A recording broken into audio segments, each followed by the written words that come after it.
Against All Odds. It is the title of this life-size bronze work by sculptor Edwin Baguki of two racehorses locked in a battle to the finish in the world's first $1 million thoroughbred race, the 1981 Budweiser Arlington Million. The work overlooks the paddock of the new Arlington International Racecourse outside Chicago, and for all time immortalizes one of the sport of king's most unlikely heroes. This is the story of the thoroughbred racehorse that beat all the odds. This is the saga of John Henry. And hello again, everyone. I'm Chris Lincoln with the story of an American sports legend, a thoroughbred racehorse named John Henry. His name fit perfectly. A blue-collar horse, not a blue blood. Actually, not even a horse, a gelding, castrated at an early age because of his mean disposition around the barn. He was small for a thoroughbred, standing just over 15 hands and weighing only about 1,000 pounds. He had second-class breeding and third-class conformation. His father was old Bob Bauer, described as a mean-spirited horse of very little ability on the racetrack, eventually sold for $900 as a stallion. But before he ended his days on a farm in Michigan, he was matched with the mare Once Double, a nondescript producer. From that mating by breeder Verna Lehman of Golden Chance Farm in Paris, Kentucky, now, by the way, a pig farm, would come this foal in March of 1975. He wasn't much to be proud of, straight in the knees, nearly back at the joint. It was predicted by the attending veterinarian that the new foal, in fact, had a better chance of breaking down than he ever did of racing. This was the first person, but certainly not the last, that gave John Henry no chance. What this foal became, no one could have foreseen. Against all odds, he became a racing legend. Now driving up between horses and gaining is John Henry, coming at the leaders, coming to the wire. John Henry on the outside, turn of coin on the inside. John Henry, like a bullet. John Henry now taking command. Royal Heroine, down along the rail in second. Dejinski secret is third. But here he is, a living legend, John Henry. And down the stretch they come. The old man, John Henry, takes command. He raced from the spring of 1977 through the fall of 1984, from age 2 through age 9. He ran at 19 different tracks, from coast to coast and around the world. 83 times John Henry went to the post, and when his career ended, he was the richest money-earning racehorse in the history of the world. The first to win $3 million, $4 million, $5 million, and then $6 million. His career record showed 39 wins, 15 seconds, and 9/3. Total money earned, $6,597,947. This thoroughbred, who won more than $6 million, was purchased by John Calloway at the Keeneland January 1976 mixed sales for just $1,100. He sold him a year later for $2,200 to Harold Snowden, Jr., who gelded the mean-acting colt. And after having one sale voided by a veterinarian, he sold John Henry to Colleen Mederi, Dorothy Lingo, and her son John for $7,500. John Henry was shipped to Little Jefferson Downs in Kenner, Louisiana, where on May 20th, 1977, he made his first start in a 2-year-old maiden race at 4 furlongs for a purse of $2,000. John Henry won it by a nose and earned his first paycheck, $1,200. In September of that year, John Henry would win his first stakes race, the $86,450 Lafayette Futurity, by a head at Evangeline Downs over a sloppy racetrack.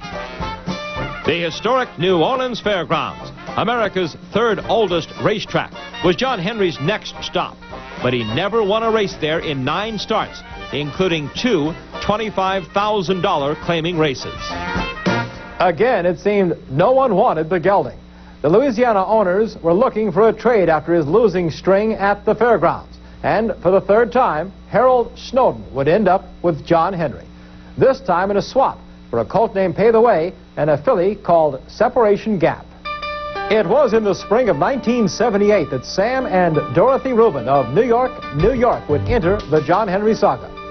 A lifelong gambler, Sam may have known how to bet on horses, but he didn't know much else about them when he purchased his very first racehorse, John Henry, for $25,000, sight unseen. No, I bought the horse, and one of my friends heard that. Sam, I heard you bought a horse the other day. I said, yeah, I bought a horse. He said, well, what'd you buy? I said, I bought a horse. He says, stupid, what kind of horse? So I says, you know, I don't know. So I don't think 15 minutes later, Jimmy Ferrara's around. I say, Jimmy, I says, what did I buy? He says, you bought a gelding. I says, what color is that? True story. After earning $49,380 as the unwanted 2-year-old, John Henry would prove quite a bargain indeed for Sam Rubin. The return on his $25,000 investment by the end of John's 3-year-old racing season in 1978 was more than $120,000. Then some friends told Sam the grass and the dollars were much greener in California for a turf horse. But before Ron McAnally became his trainer, Sam first tried to give him to Hall of Fame trainer Charlie Whittingham. Well, Charlie turned Rubin down and then watched over the next 6 years as his horses ran second to John Henry 19 different times. Well, I've always said he beat me in so many big races that it finally got where he said, well, when do you think you'll beat him? I said, all I'm trying to do is outlive him. There were many similarities between John Henry and his new California trainer, Ron McAnally. Neither were blue bloods, neither were wanted in their youth. McAnally raised in an orphanage in Kentucky. Both overcame long odds and would eventually become champions and reach racing's Hall of Fame together. But both needed each other to get there. McAnally, his longtime assistant trainer Eduardo Inda, groom Jose Mercado, and exercise rider Louis Sinicola worked as hard on John Henry's mind as they did his physical training. But I think probably after the stories that I'd heard how he was mistreated when he was young, and my thoughts were to use a little psychology. I mean, horses aren't the smartest animals in the world, and let him know that we're with him, and give him a lot of loving care, and he will in turn revert that nastiness he had when he was young, from what I understand, into the competitivity that he eventually had. We just gave him a lot of loving care and let him know that he was the best and he could be the best, and he just progressively started getting better and better and better. John Henry resists the challenge and continues to lead in the stretch, and it's 3 lengths. Scarney in second, Rusty Canyon third, Leon Otis on the outside. It's John Henry in front by 3 lengths. It was John Henry's first California victory after a second-place finish up north at Bay Meadows. His 1979 racing season was over.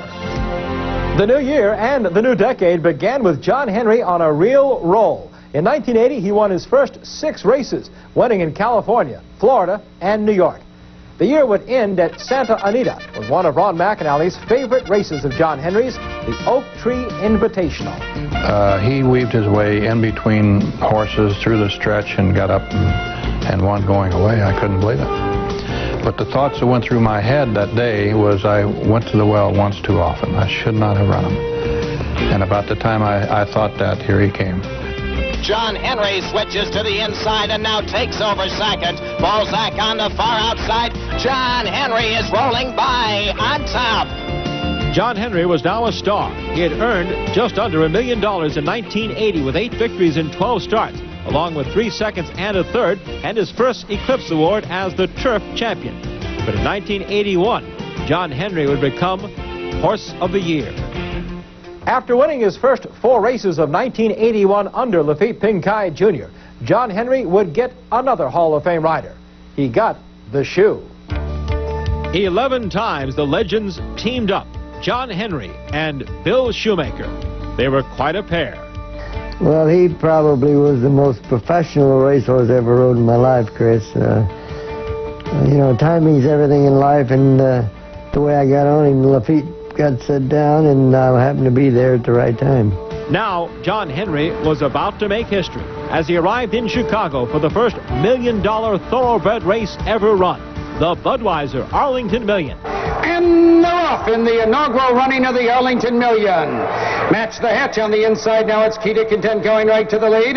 Kilimanjaro second, the Bart between horses third. Super Moment down along the rail. Match the Hatch. John Henry on the outside and Petite Tet. Moment. between horse 7 John Henry. Now, looking back on the first Arlington Million, it had rained for 3 days. The turf was very soft, and Bill Shoemaker, sort of let him get into stride. He wasn't really getting a hold of the track, but Shoe, being the pro that he is, slowly, gradually let him get into stride and get his rhythm up, and by the time he was at the half-mile pole, halfway through the race, you could see his rhythm starting. His head started bobbing up and down. On the move, around the far turn they go. The Bart racing strongly on the outside, puts his head in front.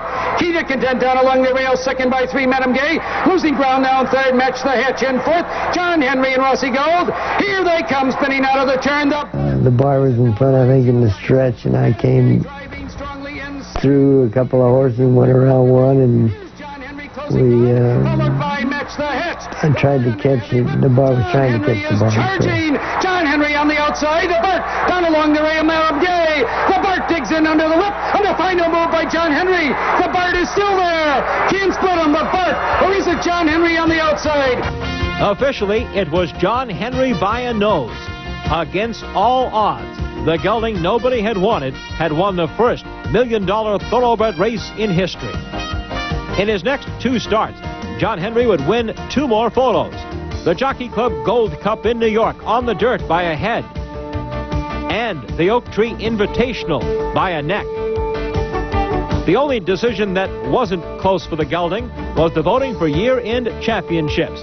When the Eclipse Awards were announced, it was a John Henry landslide, 7 awards in all.